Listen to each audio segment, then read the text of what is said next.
เป็นจังใดน้อลาได้ข่าวว่าเจ้าขายควายไปอยู่กับเขาผู้ใหม่เขาดีกับเจ้าอยู่บ่ขายหน้าขายควายเปลี่ยนไปเฮ็ดคักแท้หนอคนรวยคนหล่อคนที่เจ้าคิดว่าเขาจริงใจเจ็บแล้วเจ็บอีกเจ็บอีกเถื่อก็บ่เป็นหยังคนที่ฮักเจ้าจริงจังก็คงต้องทนเจ็บอีกหนก็หูโตดี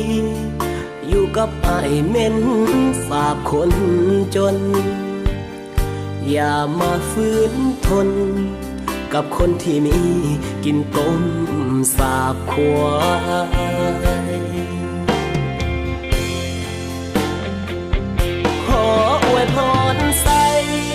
ให้เจ้ากับเขานั้นโชคดีอยู่ดีกินดีขออย่าได้มีเรื่องบาดหมางใจคนจนคนนี้ฝากนุ่มฝากฮักส่งไปงานแต่งขวัญใจหยาดน้ำตา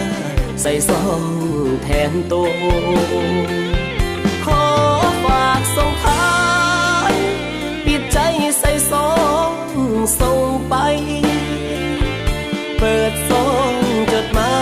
ยที่ออกไปแล้วเจ้าจะเห็นมีจีอ่านหน่อยน้อยเขียนจากใจเจ้าจะหูดีว่าอ้ายคนนี้เขียนด้วยใจล้างด้วยน้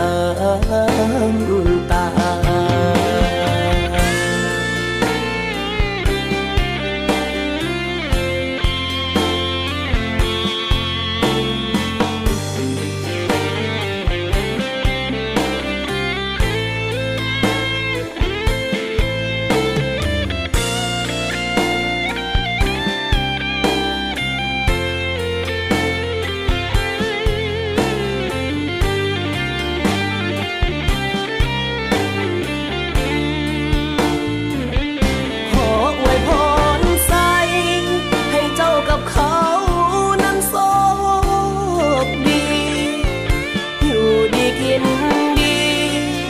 อย่าได้มีเรื่องบาดหมา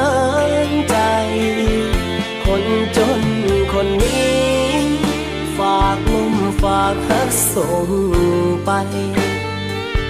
งานแต่งขวัญใจหยาดน้ำตาใส่ซองแทนตัวขอฝากส่งท้ายปิดใจใส่ซองส่งไปเปิดซองจดหมา